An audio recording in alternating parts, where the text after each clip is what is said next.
बच्चों and welcome to the YouTube channel of alpha man Darda, जहां पर हम आपके मोस्ट टाइम पे क्वेश्चंस जो है उनको पेपर में से सॉल्व कर रहे हैं। इस वीडियो के अंदर आपके सेकंड पेपर का क्वेश्चन नंबर 46 से देखते हैं क्या करना है। Find the formula for equivalent resistor in parallel combination. बहुत बढ़िया क्वेश्चन है, एकदम जनरल क्वेश्चन, लेकिन पूछ सकता है बिकॉज ये बहुत बढ़िया बनता है, सबको पता है और सबको आना भी चाहिए। तुमको क्या करना है, इक्विवेलेंट रेजिस्टर का फॉर्मूला डिराइव करना है जब आपके रेजिस्टेंस किसमें होता है, पैरेलल कॉम्बिनेशन के अंदर। तो स्टार्ट कहां से करेंगे, पैरेलल कॉम्बिनेशन से।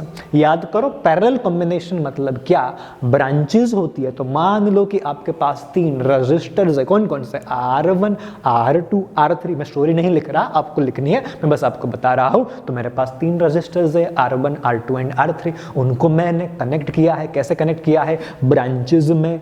ब्रांचेस मतलब कि कॉमन पॉइंट सेम होने चाहिए और बाकी सबको बीच में लगा दो। और फिर आपके पास एक V वोल्ट की बैटरी होती है, उसको भी जॉइंट कर दो। सर्किट आपका कुछ ऐसे बनेगा कि सर जी कॉमन पॉइंट होते हैं जिसको A बोल दो, यहां पर बोल दो B, और इस कॉमन पॉइंट्स के बीच में हमने लगा दिए हैं तीन रेजिस्टर्स। कैसे, तो ऐसे ब्रांचेस बनाकर। तो ये तुम्हारे पास आ गए तीन रेजिस्टर। जो फॉर्मूला हम तीन रेजिस्टर्स पे निकालते हैं उसी फॉर्मूला को लास्ट में क्या करते हैं, एक्सटेंड कर देते हैं। किसके लिए, for the N resistors. So we have three resistors, R1, R2 and R3, and as shown in the diagram they are connected in the parallel connection with the help of a battery. And what is the potential of the battery? The potential of the battery is, let's say, capital V. वैसे आपको switch भी connect करनी चाहिए, ammeter भी आपको connect करना चाहिए, वो आप सब कर लोगे, मुझे पता है तुमको आता है। चलिए ओके, ये तुम्हारा प्लस टर्मिनल, ये तुम्हारा माइनस टर्मिनल। इधर मान लो कि मेरे पास बैटरी जो है उसको ऑन ऑफ करने का स्विच भी है, और अभी मैंने स्विच को ऑन कर दिया। करंट को कौन मेजर करेगा, तो करंट को मेजर करेगा एमीटर। कहां पर है, तो कहीं पे तो जॉइंट है, ऐसा आप अज्यूम कर लो। बैटरी का वोल्टेज आपको पता है कितना है, वो V जितना। जैसे ही तुमने बैटरी के स्विच को ऑन कर दिया, अब प्लस में से करंट निकलेगा, इस A पॉइंट पे पहुंचेगा और फिर ब्रांचेस में क्या करेगा, डिवाइड हो जाएगा। कितना डिवाइड होगा, तो वो डिपेंड करेगा रेजिस्टेंस पे। मान लो पहले में आपका I1 करंट गया, दूसरे में आपका करंट I2 गया, तीसरे में आपका करंट गया I3 जितना। तीनों में से इंडिविजुअल करंट निकलेगा और फिर वापस आके मिल जाएगा। ज्यादा देर तक अलग रह नहीं सकते, और B पॉइंट में सब साथ में मिलके वापस एज I बाहर निकलेंगे। तो ये होता है सर्किट किसका, पैरेलल कॉम्बिनेशन का। अब हमें सिर्फ सर्किट के बारे में बात नहीं करनी है, हमको तो कहां तक जाना है, हमको तो जाना है कॉम्बिनेशन के इक्विवेलेंट रेजिस्टर तक। कैसे करेंगे वो, तो देखो इसको करने के लिए आपको मेन लॉजिक पता होना चाहिए कि भाई पैरेलल कॉम्बिनेशन या फिर तो किसी भी जगह पे जब आप चीजों को पैरेलल में कनेक्ट करते हो, कैसे आप कनेक्ट करते हो, पैरेलल में, तो वहां पर आपका वोल्टेज या फिर तो पोटेंशियल डिफरेंस सेम रहता है। और जब आप किन्हीं चीजों को सीरीज में कनेक्ट करते हो, कैसे आप कनेक्ट करते हो, वो सीरीज में, तो वहां पर आपका क्या सेम रहता है, तो वहां पर आपका करंट सेम रहता है, बिकॉज ब्रांचेस वहां पे होती नहीं है। यहां पर आपने क्लियरली देखा है कि आपका कनेक्शन कौन सा है, पैरेलल वाला, तो वोल्टेज सेम होगा। अगर वोल्टेज सेम है तो डिवाइड कौन होएगा, करंट। पता है ना, किसी एक को तो डिवाइड होना पड़ेगा, ऑप्शन नहीं है, किसी एक को बलिदान देना पड़ेगा। अगर वोल्टेज सेम तो करंट डिवाइड होगा, अगर कहीं पे करंट सेम तो आपका वोल्टेज डिवाइड होएगा। तो यहां पर आपका करंट डिवाइड हो गया। अब ध्यान से देखना, जो करंट I यहां पे पहुंचा था वही करंट तो वापस यहां पे I के फॉर्म में निकलेगा। मतलब कि जब तुम तीनों करंट को ऐड करोगे तो आपका करंट ऑलवेज I बनना चाहिए। तो वही से अपन स्टार्ट करेंगे डेरिवेशन को, कि अगर मैं करंट की बात करूं, अगर मैं किसकी बात करूं, करंट की, तो मैं लिख सकता हूं total I is equal to किसके बराबर, तो वो I1 plus I2 plus I3।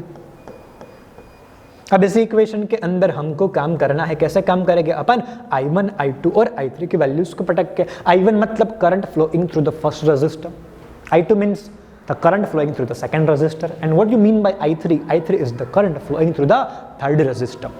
So now what I'm going to do, I'm going to use the Ohm's law for individual resistors. What I'm going to do, I'm going to use the Ohm's law for the individual resistors. Main आपको theorem पता है ना, या फिर तो आपको equation भी पता है, स्मार्ट बच्चे, और करंट वाला चैप्टर पढ़ा है और ये इक्वेशन नहीं आता तो कैसे बात है भाई, ये तो आना ही चाहिए। तो हमारे पास इक्वेशन क्या रहता है, तो हमारे पास इक्वेशन कुछ इस तरीके से रहता है, वैसे आप चाहो जैसे वैसे लिख सकते हो, लेकिन मेन इक्वेशन क्या है, तो मेन है R = V/I। इसमें से अभी मेरा इंटरेस्ट किस में है, करंट में, तो मैं करंट को सब्जेक्ट बना लेता हूं, तो आपका I = क्या बनेगा, V/R। अब इसी फॉर्मूला को हमें यूज करना है किसके लिए, पहले के लिए। तो जहां जहां तुमको I दिखता है वहां वहां I1, और जहां जहां तुमको R दिखता है वहां वहां R1। V को मत बदलना, बिकॉज वो तो सबके लिए सेम है। तो मैं इसी फॉर्मूला को अलग अलग 3 रेजिस्टर्स पे अप्लाई करके लिख सकता हूं, I1 = V/R1, ये V है।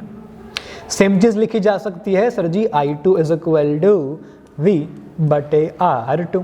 सेम तरीके से वापस लिख सकते हो कि I3 = क्या होता है, V/R3। V क्यों नहीं बदला, बिकॉज पैरेलल कनेक्शन के अंदर सबके लिए पोटेंशियल डिफरेंस V सेम रहता है। अब क्या करोगे, उठाओगे, किसको उठाओगे, इन तीनों को, और कहां पर पटक दोगे, इक्वेशन नंबर 1 में।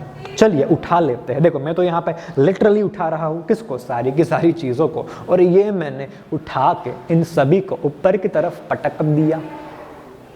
चलिए ओके, ध्यान से देखिएगा, मेन इक्वेशन हल्का सा उधर खिसक गया है, लेकिन आपको तो इक्वेशन याद है, स्मार्ट बच्चे, कि हम लिख सकते हैं। उस तरफ क्या था आपके पास, हाँ आपके पास रहा था I1 के बदले आप क्या लिख सकते हो, तो आप लिख सकते हो V/R1। I2 के बदले लिख सकते हो V/R2, और लास्ट में I3 के बदले लिख सकते हो आप V/R3। इन सब में से क्या हो सकता है, कॉमन निकल सकता है। क्या कॉमन निकल सकता है, V, निकाल दो कॉमन। इन सब में से बाहर फेंक दिया मैंने। अरे अरे I कहाँ लिख दिया, अरे I ही तो था भाई, क्यों निकाले हो। I = इसमें से कॉमन क्या निकल गया, V। अंदर क्या बचा, 1/R1 + 1/R2 + 1/R3 बन रहा है ना, हल्का हल्का धीरे धीरे से आपका मेन इक्वेशन जैसा।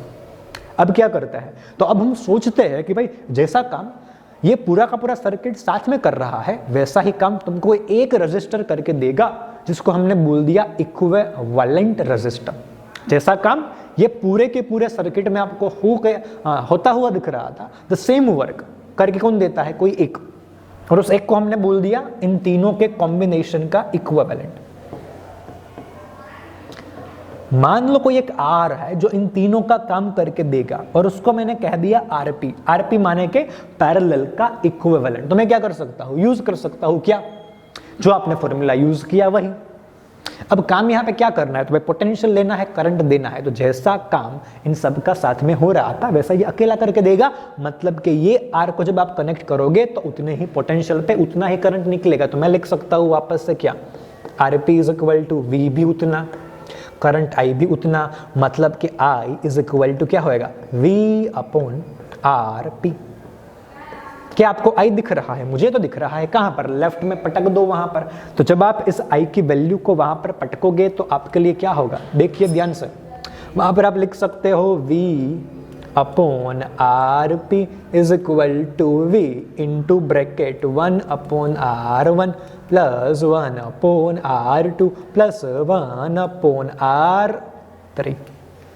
अरे सर जी V मतलब क्या, पोटेंशियल किसका, बैटरी का, तो यहां से कटेगा, यहां से भी कटेगा, तो क्या बचेगा, 1/RP = 1/R1 + 1/R2 + 1/R3।